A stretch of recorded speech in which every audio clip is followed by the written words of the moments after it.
नमस्कार दोस्तों, राधे राधे, जय श्री कृष्णा, माता रानी की जय हो। आइए जानते हैं आषाढ़ माह की गुप्त नवरात्रि का कलश स्थापना और शुभ मुहूर्त। हिंदू धर्म में नवरात्रि के पर्व का विशेष महत्व है। इस दौरान देवी दुर्गा के 9 रूपों की पूजा की जाती है। पूरे साल में 4 नवरात्रि आती है, जिसमें से 2 प्रकट नवरात्रि होती है और 2 गुप्त नवरात्रि होती है।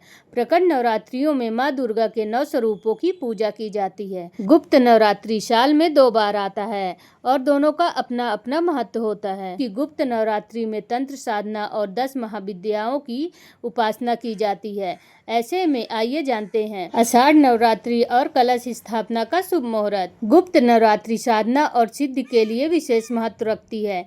इस वर्ष गुप्त नवरात्रि 26 जून से प्रारंभ हो रही है, जो 4 जुलाई तक रहेगी। आषाढ़ मास शुक्ल पक्ष प्रतिपदा तिथि 26 जून को दोपहर 1:24 तक रहेगी।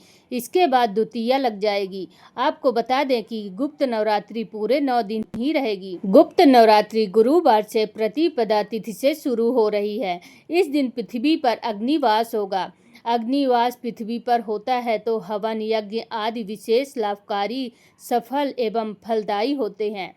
वहीं 26 जून नवरात्रि की शुरुआत में सर्वार्थ सिद्धि योग बन रहा है। सर्वार्थ सिद्धि योग सुबह 8:46 से 27 तारीख प्रातः 5:31 तक रहेगा। इस योग में किए गए कार्य में सिद्धि प्राप्त होती है। गुप्त नवरात्रि घट स्थापना का शुभ मुहूर्त प्रातः 9:09 से 11:34 तक अति शुभ समय रहेगा। इसके अलावा सुबह 11:34 से दोपहर 1:24 तक शुभ समय रहेगा। आषाढ़ गुप्त नवरात्रि का पर्व दुर्गा माता की 10 महाविद्याओं को समर्पित है, जो 26 जून 2025 से शुरू हो रहा है। इस दौरान भक्त व्रत रखते हैं और देवी की पूजा करते हैं। मान्यता है कि इस अवसर पर मां पार्वती के 108 नामों का जाप करना फलदायी माना जाता है। गुप्त नवरात्रि के दौरान मांस, मदिरा और तामसिक भोजन का सेवन नहीं करना चाहिए।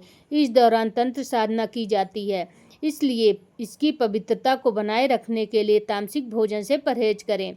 इसके अलावा गुप्त नवरात्रि के दौरान साफ सफाई पर विशेष ध्यान देना चाहिए। पूजा स्थल पर कोई भी टूटी फूटी हुई तस्वीर भगवान की नहीं रखनी चाहिए, ना ही किसी को अशब्द बोलना चाहिए। वाणी पर संयम रखना चाहिए। आप शब्दों से दूरी बनाकर रखें। गुप्त नवरात्रि में किसी का अपमान नहीं करना चाहिए, ना ही झूठ बोलना चाहिए। ऐसा करने से माता रानी का आशीर्वाद प्राप्त होता है और विभिन्न कार्यों में सफलता प्राप्त होती है। जो भी व्यक्ति सिद्ध कुंजिका स्तोत्रम का पाठ करता है, उसे चंडी पाठ का पूरा फल मिलता है। मंत्रों की सिद्धि के लिए भी सिद्ध कुंजिका स्तोत्रम का पाठ किया जाता है। शत्रु बाधा, कर्ज, भय, नजर, दोष, तंत्र मंत्र आदि के प्रभाव से सुरक्षा मिलती है। गुप्त नवरात्रि में माँ की साधना करें, उपासना करें और हवन करें। हवन करते समय कुछ मंत्रों का जाप करें।